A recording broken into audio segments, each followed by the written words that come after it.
Hey there! Ahoy hoy! Welcome to Aren't We Special. I'm Lee Service. And I'm Aaron Hill.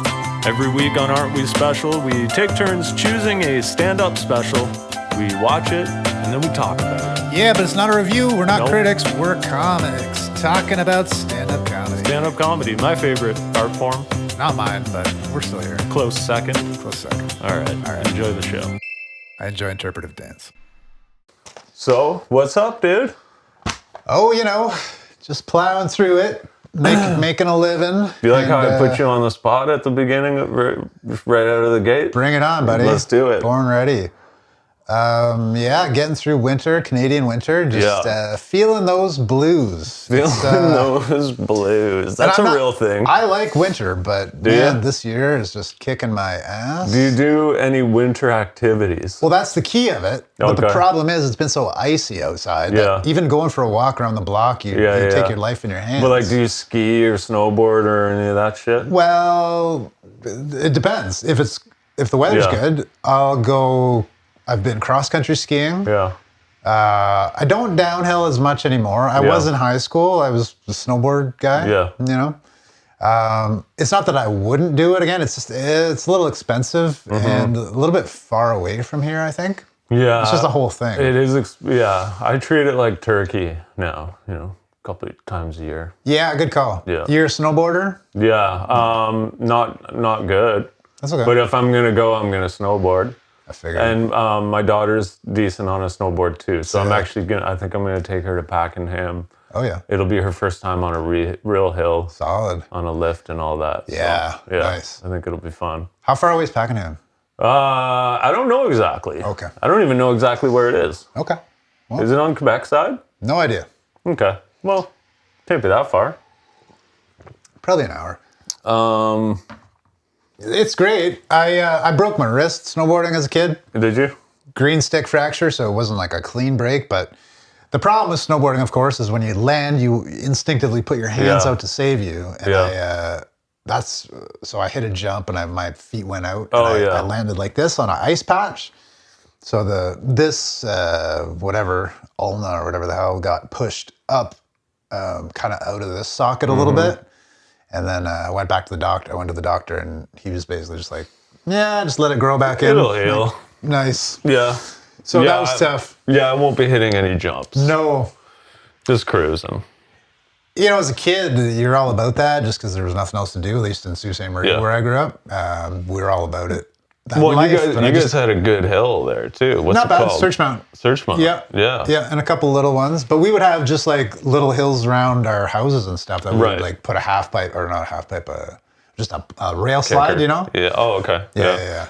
Yeah, we had, so I grew up in Sudbury, not far from Sault Ste. Well, a few hours, I guess, but up in the north. It's the next big town along Highway 17. But we didn't, and so like another snow town, but we didn't have, we had like, there's just not a lot of big hills around there. True.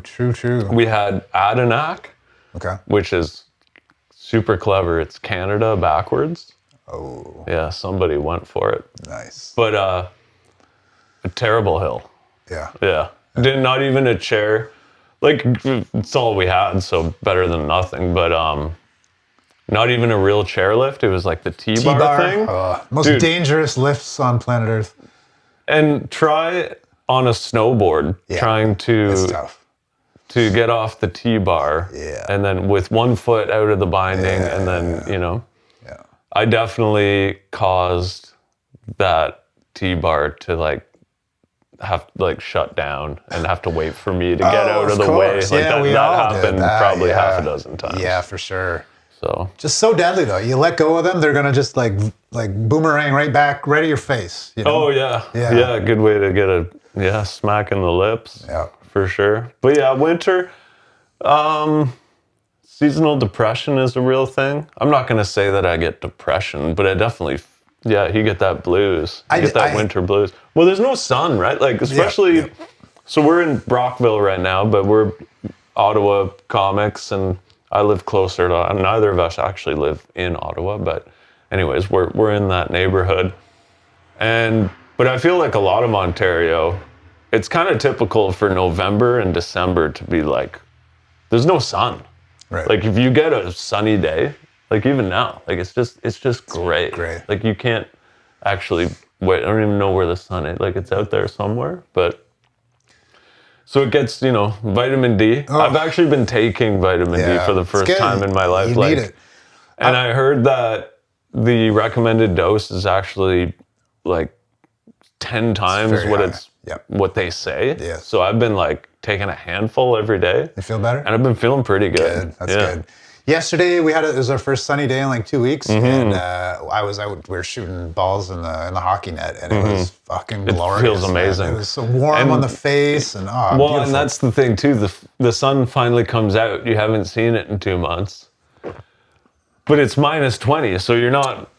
You've got this much of your face where it's actually absorbed, but you got to take it where you got to take it, bundle up, and get the hell out there. Take it where you can get it. It's like my sex life. There you go. That's kind of my slogan. No, if you don't get outside, like when I don't get outside, just the fresh air elements, I'm just deteriorate. I just shrink down inside. It's like I can't. Yeah. It's horrific. So I just force myself to get out in that cold. You do. shit. You don't. That's the kind of the thing about winter, because you get inside and it's warm, and you got your little nest of depression to hide in, and you look outside and you're like, screw that, I don't want to go out there. But that's the catch, right? You do get out and do something, and then you come back in and your mood is just elevated. I was all prepared. I bought a Crave subscription. I've got all these shows I want to watch, and I'm like, I got to figure it out this winter. And then a week and a half in, you just start to feel like dog shit. The tables flip. Now it's like, I got to get outside just to feel like my brain works again. And then we can worry about the television is not going to get me through this alone. I need more. We need to. Well, it's not going to be good for you. I literally can't. I start to just break down. I can't function. My brain just goes to shit. I get to a point where I don't even want to, even if it's like the best show of the year or whatever. I'm just like, I can't even focus on this because I'm just. Well, that's the brain. I have no concentration. I have nothing. I can't hold a thought in my head. My words are all weird, and it's you got to get outside. You got to get out and do something. I played volleyball last night, so I'm in it's almost like pickup volley. It's not a league. Yeah. We just we meet at a school in Merrickville. Sick. And we just play volleyball for a couple hours. It's pretty fun. Dangerous sport. It can be. Yeah. Concussions. Really? Yeah. Like if you're diving for the ball. Diving, or if you get hit with the ball in the head, it's intense. This isn't too competitive. It's good. It's good volleyball. We had some good rallies going, and it's fun. Being a tall guy, it's fun, right? Because you get to hammer the ball over there into short people's faces. And then you go, in your face, you know what I mean? Stupid short people. And then she's like, I'm 12. And I'm like, I don't care. Yeah. I'm 42, bitch. Yeah, eat it. That's what I said. I was like, eat it. Yeah. So yeah, it's fun. You get that. Actually, I don't do a lot of hammers spiking the ball. Yeah. I find more satisfaction in just giving it a little tip. Yeah, well, that's because you get the guy go up for a block and you just give a little tip and it just goes over there. There's the element of deception involved. You make it look like you're going for the grand smash, and then you just go tap. It's a beautiful game. It is a beautiful game. I didn't play in high school or anything. No. Did you watch the Olympics, the women's beach team? I mean, women's volleyball is probably one of my favorite sports Brandy and Melissa stole my heart. I watched every game. Yeah. They lost in the finals to Brazil. It was heartbreaking. The shit that they could pull off with two people on the beach. Wild, eh? On a beach, too. People don't realize how hard it is to move on a beach. Those sudden movements back and forth on a beach. Yeah. Bro. But you can lay out for it is easier to, dive. Yeah, for sure. Yeah. Yeah, when we if we go to a resort or whatever, that's the only time I ever get to play in the sand. But yeah. How many players are on your team? We do 6. Okay. And it's a small gym. It's like Merrickville High School or whatever, Catholic school. I don't know. But it's a small gym. But it's just fun. It's not super competitive. some of the people playing. It's like our ball league too. Like I play. It's my friend Sean who organizes the league, and he organizes the softball league too in Merrickville. Got it. And they're both just like, for me, and my wife plays too, and the kids come and the kids hang out while we're playing. And it's the perfect level of competitive, because it's competitive enough to be fun. Yeah. But not so much that people are like throwing things if they lose. You know what I mean? There is some people who get like that, and I'm like, or it becomes their identity. Yeah. I'm fucking own this volleyball court. Right. Yeah. Bro, you're fucking 37. It's just fun. It's just something to pass the winter and stay a bit active. That's great. With friends, you know. Nice. Yeah. Awesome. Yeah, man. So what are we talking about today? Should we get into it? Yeah, let's get there. Okay, so it was your pick. You want to introduce it? Sure. Let's do it. Sarah Silverman. What was it called? Postmortem. Mortem. I kept wanting to say postmodern. Okay. Postmortem. But it's not. After death. Mm-hmm. I wondered what the title was. I never look at a synopsis, whatever. I don't care. I don't want to know what it's about until I get in there. So Postmortem had me thinking all kinds of stuff. First of all, I was like, is she talking about her career? This is after her. I love Sarah Silverman. Why, did something happen, or? No, but I just, she was big. She's been around a long time. She was big in the 90s. When she mentions in this special that she was on SNL 93, 94. Yeah, I was crazy. Like 11. Yeah. Yeah, and she started when she was like 17. Like, it's crazy. Yeah.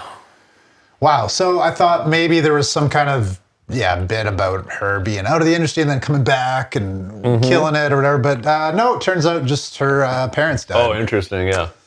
So it's all about was death. It was a tribute to her dead parents. Yeah. 100%. Yeah. That's what it was. It was. Which seems like anti-comedy. Well, I here's what I thought. Is it comedy about death, or is it the death of comedy? Both?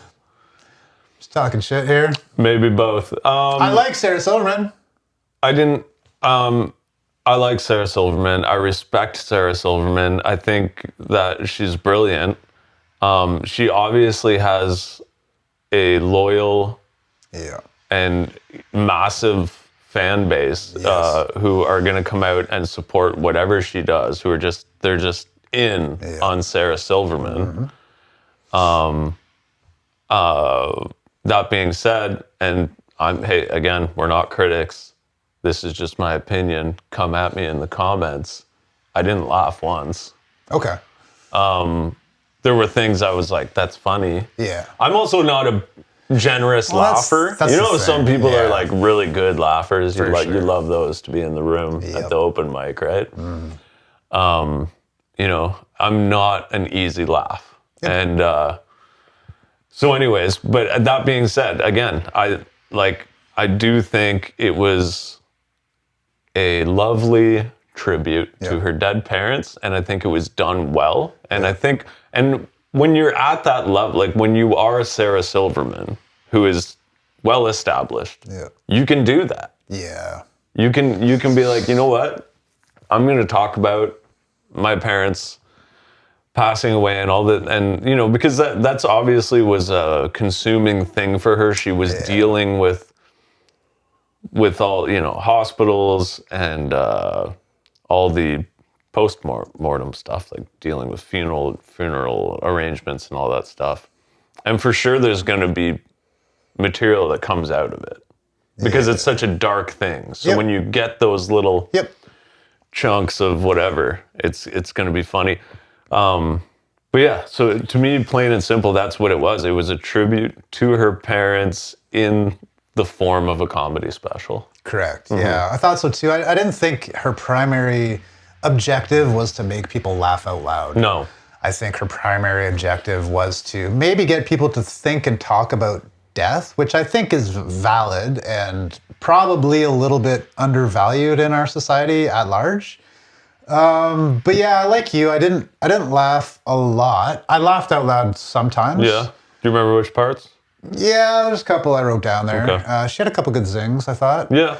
I like Sarah because to me, I think for me, I think I would have laughed if it wasn't for, like, you hear comedians talk about how, like, I think even Seinfeld was talking about this in something where he's got a joke, but it's about death or in the context of death, and it just, he pulled it from his act because he could just feel people tightening up about it. Yeah. So, like, it seems pretty wild to have an entire special around death. And that's what I think is valuable about it. Mm-hmm. But certainly the laughs per minute certainly weren't on par with today's kind of up-and-coming hungry comics. But again, it is Sarah Silverman. She is established. She doesn't really have anything to prove to anybody. No. And kind of like Adam Sandler when we did that one, it's like, maybe we should just feel like we're lucky we got anything, because he doesn't need to do this. Right. Yeah, I don't know. So that's just how I feel. It was okay. I think to me, it wasn't, the comedy wasn't what I took away from it. No. And even like her opening jokes, like, I feel like it was, I don't know if cohesive is the word, but like it was well done. Like, she tells the story about the whole process of her, is it her biological mother, her stepmother, and then her dad finally passing away. Yeah. And she goes through the whole thing, and there are funny moments and jokes about it. Like, one thing I thought was when she first kind of started getting into it, she's talking about her dad calling her, and he's going through the car wash. And she does a lot of like imitating her dad, and he's going through the car wash and he starts making that noise. He's going, "Oi." Yeah. But again, spoiler alert, we're going to be talking about the jokes in the special. Talking about the 6 jokes in the comedy special. Yeah, all 6 of them. Talks about him doing that. And then again, and then she talks about going to the movies with him. They go and see Boys Don't Cry, or is that what it's called? Yeah. And there's a graphic scene. Yeah. And she hears her dad again doing that, "Oi." Yeah. Oi. Yeah. And when she was doing that, I was thinking, this just seems like people talk, like, you know how like someone passes away and it's the celebration of life or whatever they call it now. And people share Stories. funny stories about stuff. I'm like, that's all she's doing. It was. That's what it was, yeah. But then she surprised me, because at the end of the thing, she brings it back to when she's talking about if, when people die, if they can watch you. Right. And she's talking about masturbating. Yeah. And she could hear her dad going, "Oi, yeah. oi." Yeah. So I actually thought that was pretty good. And Yeah. I might have even audibly laughed at that part. Maybe I did. How about that? Yeah, I like Sarah. I like her sensibilities and her style of joke telling. I find she's someone who you kind of know. She's almost like a misdirecty kind of comic. Yeah. And you kind of know to be on guard and to watch out for that, and yet she still gets you, which I always love, right? Because she's like a gotcha comic, and then you're prepared, and then she still gets you, right? As opposed to just being like a blank slate or like an element of surprise or whatever. I don't know if I'm explaining that exactly right, but I hear what you're saying. I like what I saw of the humor. Example, when she's talking about, I forget what she was, but she was talking about people, and like basically making fun of people being like, "Oh, death is really hard for me," which makes me unique. Yeah. Or something. Yeah. Like, yeah. no, death is hard for everybody. Yeah. Whatever. She's just got she's got a bite to her too, right? She can really come out with some scathing little snappy, little snarky whips there, and I like that. I wanted more, obviously, but no, it was touching. I didn't, at first, well, it is self-indulgent, let's be honest. Yeah. At first, I thought it was crazy self-indulgent. By the end, I was moved. I was like, this is cool. It was nice. Like, those were my thoughts too. Like, when you consider how little, and this is getting maybe a little sad, but when someone dies, it's just, you have like a little thing, and then life gets back to normal pretty quick. You have a picture of them on the wall, I know. But it's like you don't even talk about them every day. It's not that they're forgotten, but it's just like, life goes on, and that's a human thing, right? Like you have to carry on with your life. You can't just, what are you gonna do? Yeah. Lay in bed and cry all day. Yeah. So you got to move on. So I feel like the fact that she just did that, and that's, it was a big production. She's in a position where she was able to do that. So she did that, and now that lives forever. You know what I mean? Like 100%. And it's a beautiful tribute to her parents, and it is funny, 'cause who would, no one would watch it if it was just a funeral. Yeah.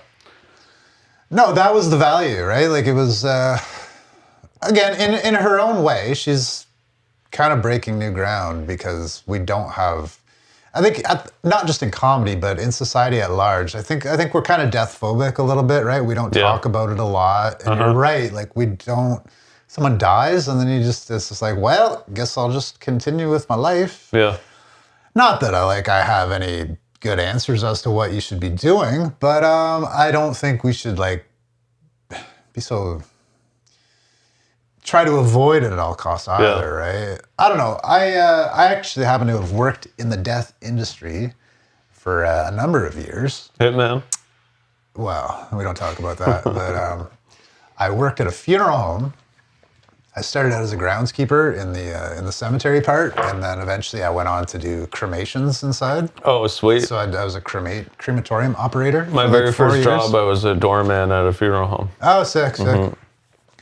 So I feel like I have some insight into the inner workings of that kind of whole side of it. So wait, the crematorium? I was burning bodies, bro. That's pretty wild. It is. Crazy what you do to pay the bills. Yeah. But I had all these same thoughts and feelings working there because it's such a crazy experience of life. Everyone's gonna die. Mm-hmm. No one likes to talk about it. Mm-hmm. It was my everyday. I got desensitized to it. Sure. I'm very well. I don't know. I haven't dealt with a lot of personal deaths in my lifetime. Mm-hmm. But again, I've been in that environment where it's kind of the everyday. What's like first responders, right? Like, yeah. My dad was a police officer. My mom was a nurse. So like, the the humor towards mortality and that is like a coping thing for first responders and people who deal with that stuff a lot. So I definitely, even though I'm not in that world and I don't think I would be much good in that world, I did sort of adopt a bit of a dark sense of humor from the... You have to. It's so hot. Dude, I've had people come up to me and just ask me like I would cremate their loved one, mm-hmm. and they would come up to me and be like, what happens when you die? Asking you. Asking me. Like, what do I say? I don't remember what I said. Yeah. But it was kind of like not deflecting, but just let's think about something else here. I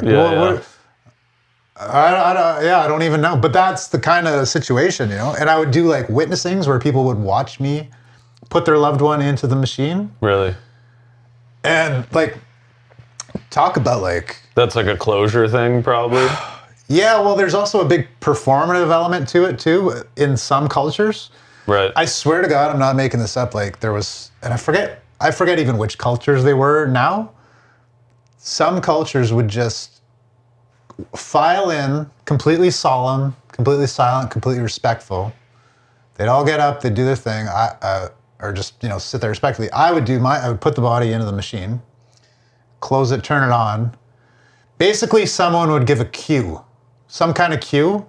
The women would just start wailing. Oh my God, I can't believe it's gone. Da, da, da. Like, literally waving their arms up in the air like this, flailing around for 3-4 minutes.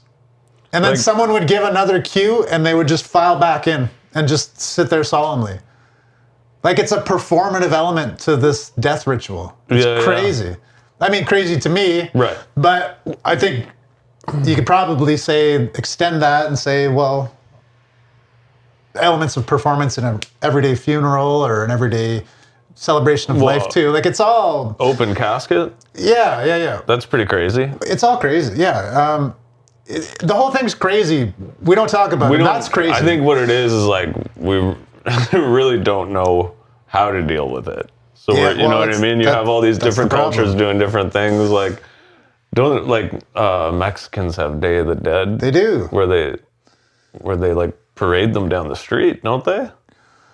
I don't know. Well, I don't know if it's the dead bodies. Some kind of parade. No, but they have like flowers and pictures, and they lay out food for them, and it's all about honoring your dead relatives, right? Yeah. Your dead ancestors, which is pretty beautiful, and I think that's a pretty beautiful connection. They definitely seem like they have a healthier. They do. I think they really do. Perspective. They incorporate it into their daily lives. Right? Yeah. Or maybe not daily, but at least yearly. I don't know if open casket is the thing to do. I get where it's like a closure thing, where it's like, especially if it's a really near and dear loved one. It's like, if you didn't see them, are you going to believe that they're gone? I don't know. It's weird. I had a buddy whose mom died in high school, and it was open casket, and he came back. He was like, my mom looked like a Simpson, bro. Oh yeah. And it always stuck with me. I'm like, yeah, that probably wasn't for the best. Yeah. You know. Well, when I was also working at a funeral home in Sudbury, I was like 15 years old, and it was freezing cold outside, and there was no one had come to the door for a while, so I started kind of wandering around, and I walked into like the embalming area. Yeah. And it was just like a big room with like these steel rolly tables, and just naked Simpsons characters. Oh, I've spent my time in the embalming area for sure. Yeah. I was unfortunately one of the people in the funeral home who had a good back and was healthy and strong, so I was always the help to move the bodies around, and because you're lifting people, and we got a lot of obese people in our culture these days. Yeah. And you got someone who's working there who's in their 50s and they got a terrible back. It's like, well, get the young kid in here. Let's figure this out. So True. It's like, it's not pretty, but that's the reality. And again, it's so weird that we don't talk about that. This is a person's everyday life. This is how they put food on their table, and we're scared to talk about it. Like, it's his every day or her every day, right? Like, this is a reality of the situation. If we want to do this kind of like pageantry and like ceremony and stuff, like, you need people to do that element of it, and we shouldn't treat it so icky. Like, we need to respect these people because they're doing the Lord's work, so to speak. Yeah. It's not pretty, it's not glamorous, and but it means a lot to people. Mm-hmm. And I think a lot of funeral directors especially the prep room workers, like, it's maybe they don't get the respect they need or deserve. Hey, well, shout out funeral directors and people who, anyways. There is a day for it, a national day. I don't know what day. Yeah. Someday. Well, speaking of embalming, back to Sarah Silverman. What the hell was she wearing? And I don't want to take shit about that. I don't remember because I don't notice that. That's right. It's about what she's saying. Absolutely.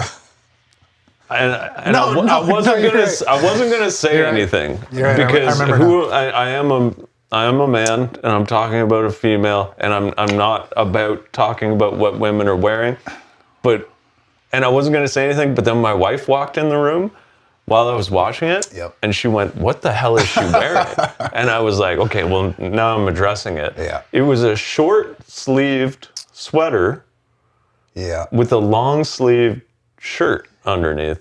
I've just never seen anything like that before. It wasn't so much the shirts; it was the color contrast to me. There was a blue plaid and brown. Yeah. And again, it harkened back to Adam. Yeah, with this, I was reminded. Yeah, Adam Sandler also. I hated what Adam Sandler wore in his special. Yeah, she's like the female Adam Sandler. So maybe if you're a big comic and you got big in the '90s and you're still doing specials, you just get to dress like an asshole. She is. You can tell, like, you can almost tell that she had, because she's like 50 now or whatever, right? But like you can tell that she kind of had her day in the '90s, early 2000s, because that's how she still wears like the flare jeans. Yeah. With like the Chuck Taylors or whatever, and then I don't know. I've never seen a short sleeve sweater before, but you know what? If anyone can pull it off, it's her.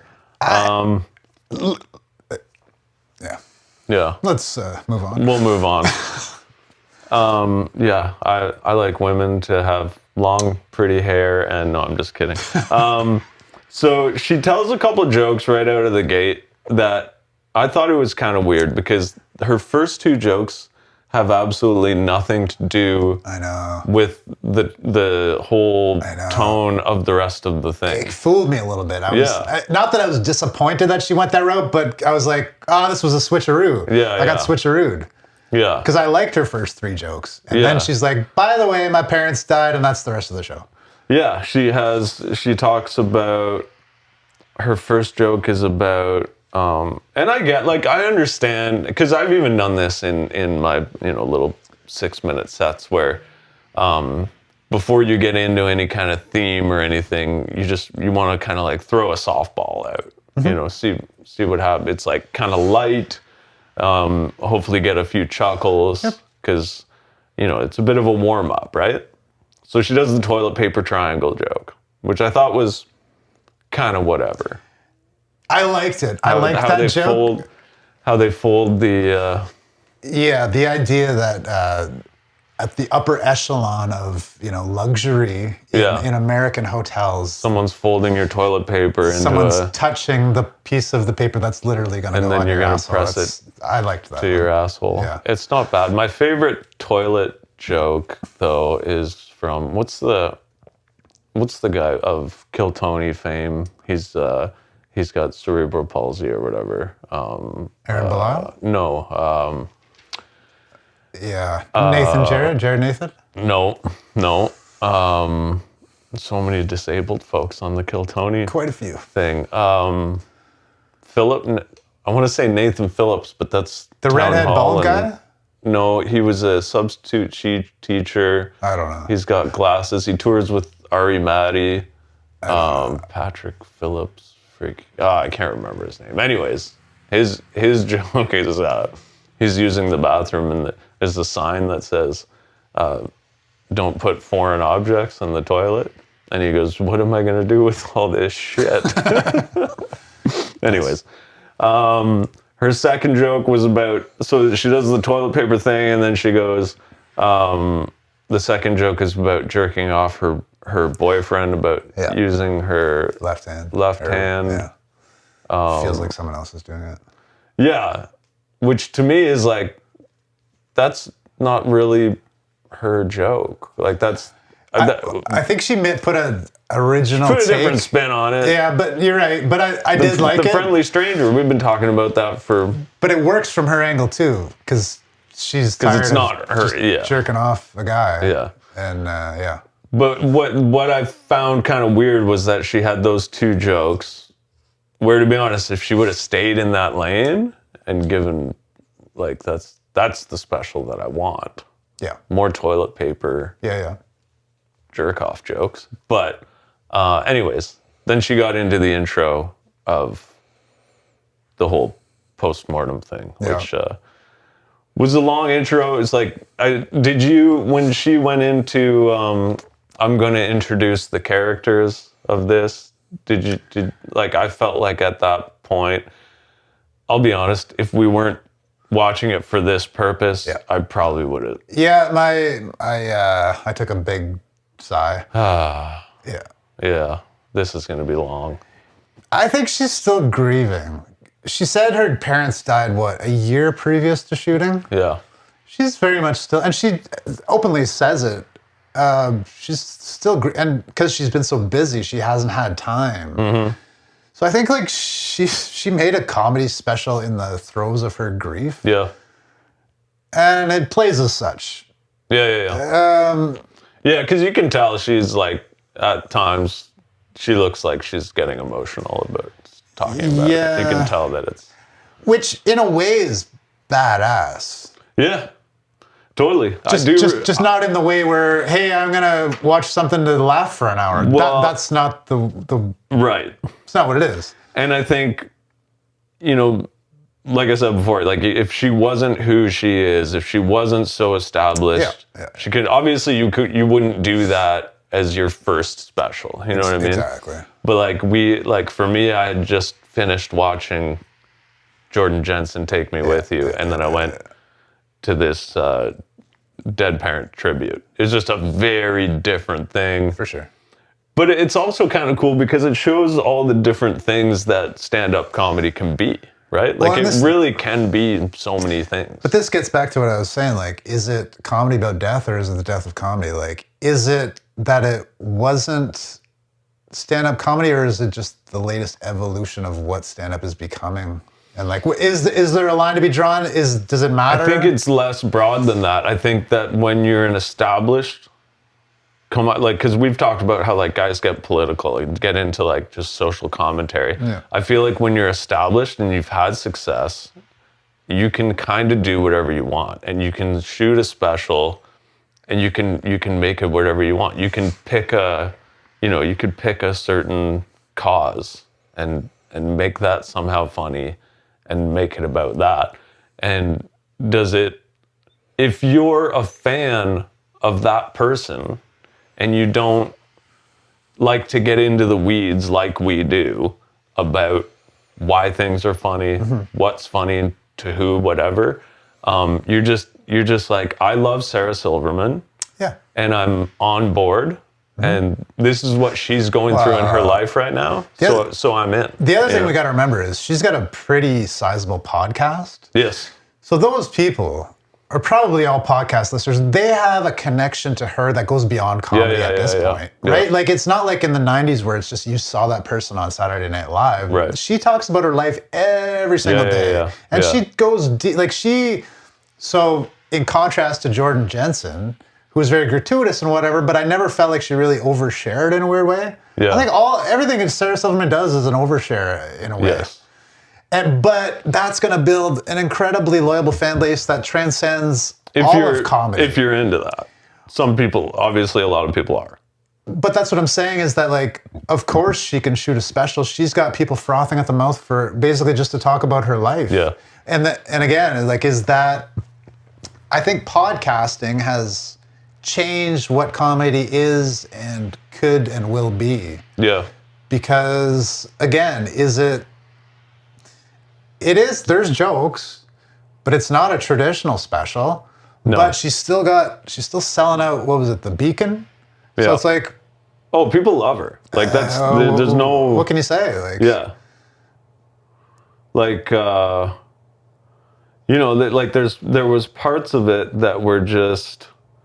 like when she reads she's talking about her dad's dentist and his relationship with that dentist, and then she reads the Yelp review or whatever that her dad, she borrows the reading glasses, and she reads that review, and it's like kind of funny, but like not really, like, you know what I mean? Like it's something that.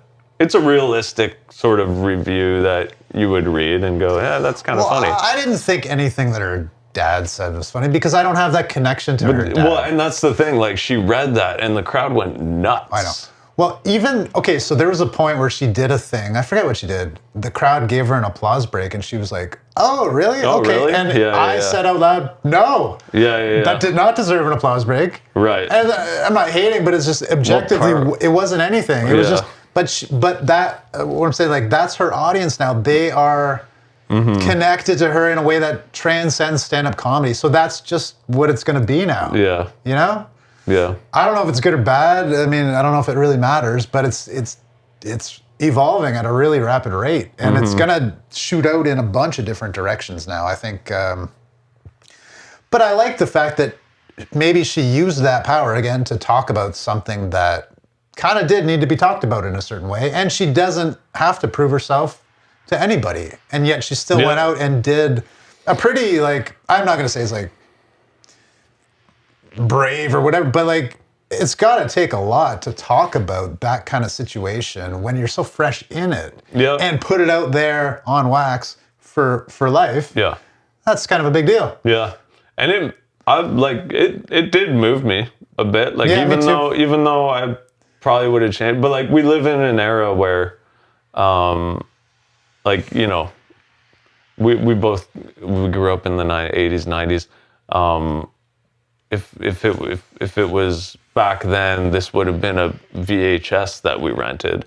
Yeah. And it was so different in those days. You would watch whatever you had and you would give it all your attention, and you'd probably watch it multiple times because you didn't have every streaming platform and a million different things at your disposal. Nowadays, it's like you watch something for 4 seconds, and if you're not blown away, you change to the next thing, right? That's how I am anyways. And then not to mention ADD and all that stuff, but I was moved. I think it was cool. It wasn't the funniest thing I've ever seen, for sure, but I think it was cool. It did move me. It made me want to call my parents, to be honest. I know. Yeah. Like, because life goes fast. It just brought up death for me. And we're not spring chickens We're not spring anymore. chickens. I'm sure your parents are getting on too. That's it, right? And what really got me was like when she's talking about how, I forget how she said it or whatever, but the idea was like, once they're gone, you just kind of like, well, she was having a bit of an identity crisis. It's like, who am I without them? Yeah. And like, I don't think it's, in my situation, it's that integrated, but you do wonder, like, isn't it gonna just feel weird to like not have parents? When presumably, best case scenario, if we don't die first. Right. That's gotta feel straight, because now you're just untethered, bouncing around whatever you've made your life to be, and that's like, that can be hard to look at too sometimes, right? Yeah. Like, it's those are real questions, right? Real life. Yeah. Real shit. I think my favorite part of the whole special was her jokes about flies. She went into the thing about flies, which was, I guess, she said it was an old SNL thing that she had written for her and someone. I forget who. Yeah. But it didn't get used, I don't think, but I thought it was great. Like, the whole flies living for 24 hours, which is something you always hear. Well, it didn't. I anticipated the end because I think I went through that same process of hearing that and then being amazed and then looking it up and being disappointed. Right. That they actually lived for a month or which whatever. Was the punchline. But I thought it was great how she was like, she talks about, the other thing was funny, her boyfriend Rory or whatever, how she's like, she can't say it. That's pretty good. Because it is a weird name. I know. But and then he's like, are you sure that they even only live for one day or whatever? And then she goes into this whole thing about how, like, she doesn't want a man to tell her anything or whatever, this whole thing. And then finally she looks it up and it turns out they actually live for a month or whatever. Yeah. Pretty funny.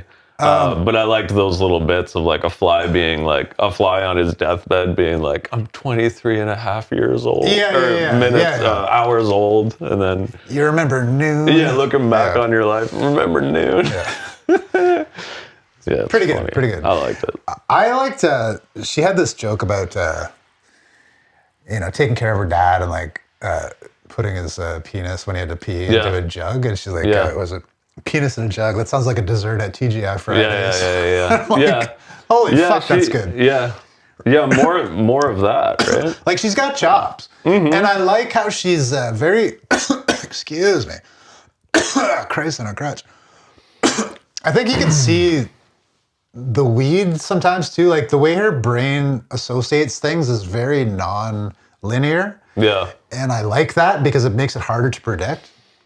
But I like that she gets very flowy too, and she'll kind of lull you into a sense of like false, just like comfort or just like ease, and then just bam, sharp punch right from left field that you didn't see. Yeah. Even like the one about when her dad was like a camp counselor, and she had all these people calling into her podcast saying like, you know, oh yeah, your dad, I went to your dad's camp, he changed my life. Yeah, your dad changed my life. And it was like, yeah, he raped them all. yeah, he molested me.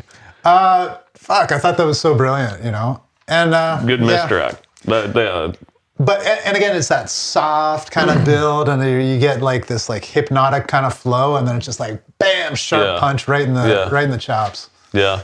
Yeah, so I really like her as a stand-up, and she's done some shit. Like I think it was her, I forget which one, but she did a special that was very much critical of organized religion.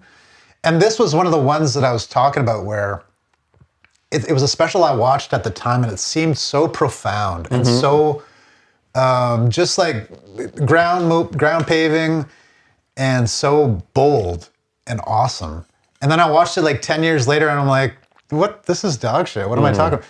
And I had forgotten she was one of the first to pave that way so everyone could go through the door, so that we could talk about that in a broader culture. Right. And it could become commonplace. Yep. So that's often how it is, right? Like same with music. Like you have bands who, like, I can think, like, so I grew up playing in punk rock bands, and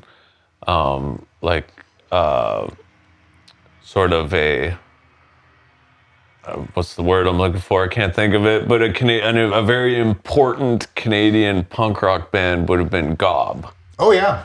And Gob never, like, they had early 2000s, they had a couple big hits. Give Up the Grudge was one of them. But they never really had like big success. No, they didn't, no. But without them, you know, you wouldn't have Sum 41, Simple Plan, all these other for sure Canadian pop punk bands or whatever. Yeah, absolutely. So it's like oftentimes the trailblazer, because Gob was the one, like when I was a teenager, started skateboarding, getting into that type of music, Gob was the one where, like, even though they lived on the opposite side of the country, you knew that they were going to be coming through your town probably at least 2 or 3 times a year. For sure. Right? Yeah. So, like, often the trailblazer gets left out of the notes, right? Because it's like they didn't quite hit at the level that the ones who followed did, but without them, that road wouldn't have even been there. 100%. Although the cherry on top of that one is Gob, what is it, Tom now plays in Sum 41? Yeah. Well, they're done now, but yeah. Did. But yeah. So that was a cool way of, I think they were showing whatever respect for their elders and people who came before. Tom from Gob. Yeah. Cool dude. Gob rules. Yeah. Gob rules. Yeah. My old band has opened for them a few times. Sick. We did a little mini tour of Southern Ontario with them. That's awesome. Tom, nice guy. Because I remember meeting him, because we were actually with an independent record label from out west called Spawner Records, and the guy who ran that record label was like childhood friends with those guys. Oh, okay. So, anyways, Tom, who ended up with Sum 41, one of those guys where you meet him once for like 5 minutes on like the other side of the country, and then you meet him like a year later on the opposite side of the country, and he remembers your name and what band you're in and stuff like that. Damn. Like at his level, you know what I mean? It's like, wow. Cool dude. Wow. Anyways, back to Silverman for a second. I'm a silly boy, right? I like the silly stuff. And when she was talking about the sacks of water on her dad's arms, and then she goes, grab a Capri Sun straw and pop it in there. That's fucking awesome. Because, because I love, we talked about this when we were doing the Dean Del Rey one. Jokes that have like an instant visual. Yeah. You know what I mean? You can see the straw popping into like skin bag. and it's disgusting, but it's like so good too. And it was okay. So you were talking about callbacks earlier and how sometimes they're transparent and they don't really like you can smell them because they don't seem relevant to the rest of the show or whatever. That one, the first time she brought up the sacks of water in the elbow was funny on its own, I thought, or at least interesting enough to warrant talking about it. So I didn't see that callback coming, but then the callback was a joke on top of the joke. Like it was really, really great. Nice. I love a mid-set callback.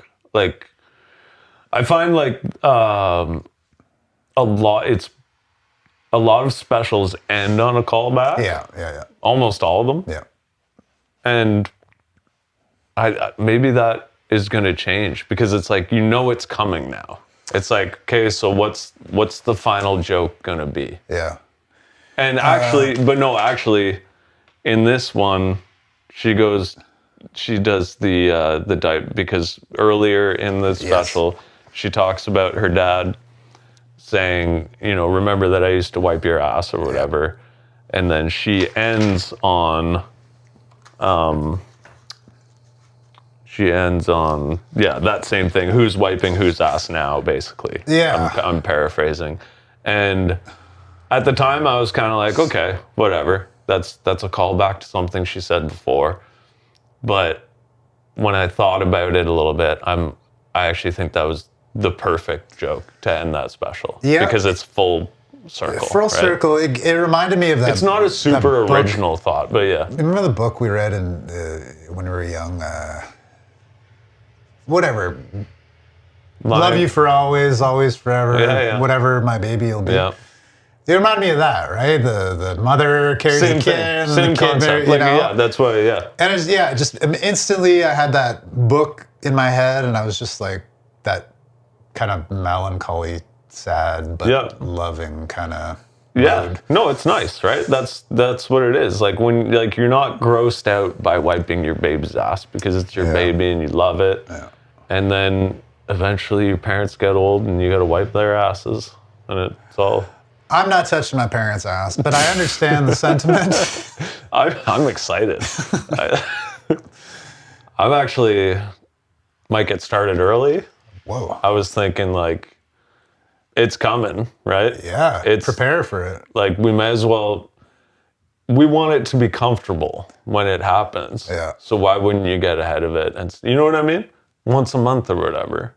Do a little wipe up. After Sunday brunch. Get the rhythm, and then it's not weird. I understand what you're saying. Something to think about. I think that probably wraps it up about as good as we can do. Perfect. What's weird is like we came out shitting on the special, but we just talked for an hour, and it's probably like a pretty meaningful convo. But yeah. And maybe that was just maybe the point of this whole thing was just to get people talking like we just did, and that's the value that it has, right? Yeah. Not necessarily like your laughs per minute max out, but it's important in its own way. Yeah, I'm glad she did it. I want to say one more thing. Because I thought this was an interesting thought. Like if you were it's an artist making art about their life. Like if you were a filmmaker and you wanted to pay tribute to your parents, you'd probably make a film about them, right? Yep. Is it going to be the best film you're going to make? No. Probably not. No. But it's a nice thing to do. It's a way that you can deal with that loss and that grief. Yeah. And then it's also a thing that you have to be like, you know what I mean? They're gone, but here's me living through that. I know. And then, so that's, to me, that's her version of that. It was very nice. The other thing to consider, I think, is like she says that she has a lot of comic friends who used to come over and play poker with her dad, and they all knew him and they would all chum around, and some of them got very close to him, like Jeff Ross, for example. Yeah. So I think in a weird way, like if a whole bunch of high-level comedians know who your dad is and are friendly and like have a meaningful relationship to him, maybe a special about him is like more appropriate in that context. Do you know what I mean? Than like if you or I did it, right? Like this guy was in amongst the comedy community on a deep level. Right. So maybe that is the best way to pay tribute, or you know what I mean? Like maybe it just makes sense on that level. Yeah. Yeah, no, like, yeah, I think and I think we both kind of have the same takeaway on this one too. It's like, I didn't hate it.